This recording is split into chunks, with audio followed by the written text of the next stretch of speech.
अस्सलाम वालेकुम वरहमतुल्लाहि वबरकातुहू। दोस्तों, आज ये मेरे घर के बिल आए और एक यूनिट 408 रुपये का है। वो कैसे आया वो मैं आपको बताता हूँ।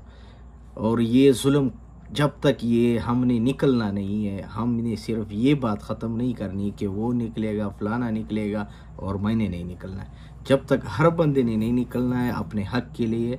और अपना हक़ आजकल इस तरह आराम से किसी को देते भी नहीं है। कौन कश्मीर जिस तरह निकला था इस तरह आपने निकलना है तो अपना हक़ आपको मिलेगा। जैसे कि आपको पता है कि मरियम बोलती थी कि 100 यूनिट 200 यूनिट आएगा, फ्री दूंगा। बाढ़ में जाए, इनकी फ्री यूनिट है। जो जुल्म बिलों में ये लोग कर रहे हैं उनको सही करे। अब पटवारियों को चाहिए कि अपने लीडरशिप से पूछे कि कम से कम ये जुल्म क्यों कर रहे हैं।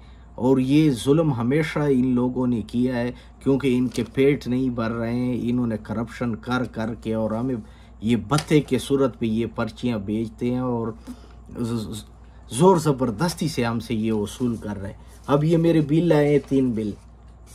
इन बिलों में आपको बताता हूँ कि 408 रुपये यूनिट ये सिर्फ मुझे नहीं तमाम पाकिस्तानियों को इस तरह आता है और तमाम पाकिस्तानियों से इस तरह वसूल कर रहा है।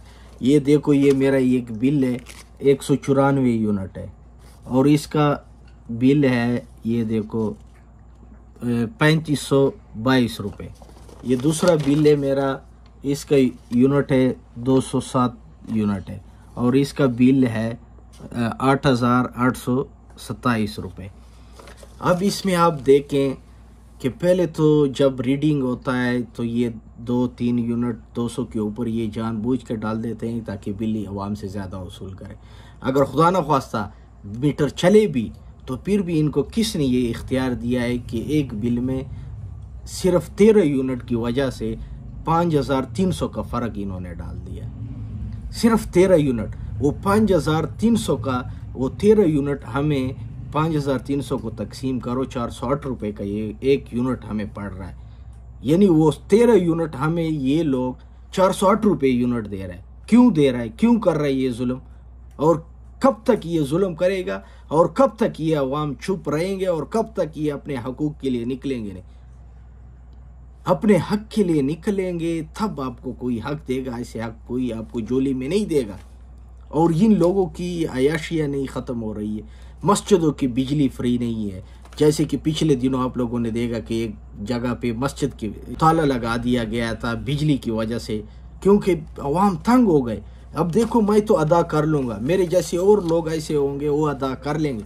लेकिन अगर खुदा न ख्वास्ता एक मज़दूर दिहाड़ीदार बंदा अगर इस तरह उसको 200 के ऊपर एक यूनिट भी क्रॉस करता है, वो बंदा कैसे इसको अफोर्ड करेगा, कैसे इसको अदा करेगा? क्योंकि वो बंदा, वो मजदूर कार आजकल इतना पिसा हुआ है। जो मुल्क की हालत बनी हुई है, जिन्होंने मुल्क को इस हालत पे खड़ा कर दिया है और मुल्क को नोच नोच के ये लोग खा रहे हैं और लूट लूट के बाहर लेके जा रहे हैं और किसी का गरीब का एहसास नहीं है इन लोगों के साथ।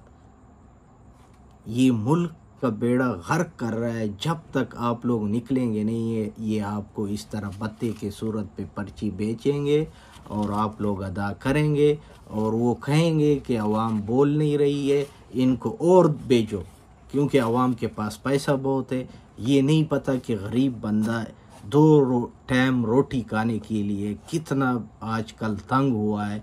जो हालात बने हुए हैं पाकिस्तान के। बस दोस्तों, आखिर में बात ये है कि जब तक हमने अपने हक़ के लिए नहीं निकलना है, और अपना हक़ आजकल किसी के गिरबान में हाथ डालने से ही मिलता है। ऐसे किसी को भी अपना हक़ नहीं मिलता जो कहे कि मुझे अपने घर में अपनी झोली में आके मुझे हक़ कोई दे। ऐसे हक़ नहीं मिलता। अपने हक़ के लिए निकलना है और अपना हक़ आपने छीनना है। जब तक अपना हक़ छीनोगे नहीं तब तक ये जुल्म सहते रहोगे और तब तक इस तरह की पर्चियाँ वो आपको भेजेंगे और आप लोगों ने अदा करने। शुक्रिया।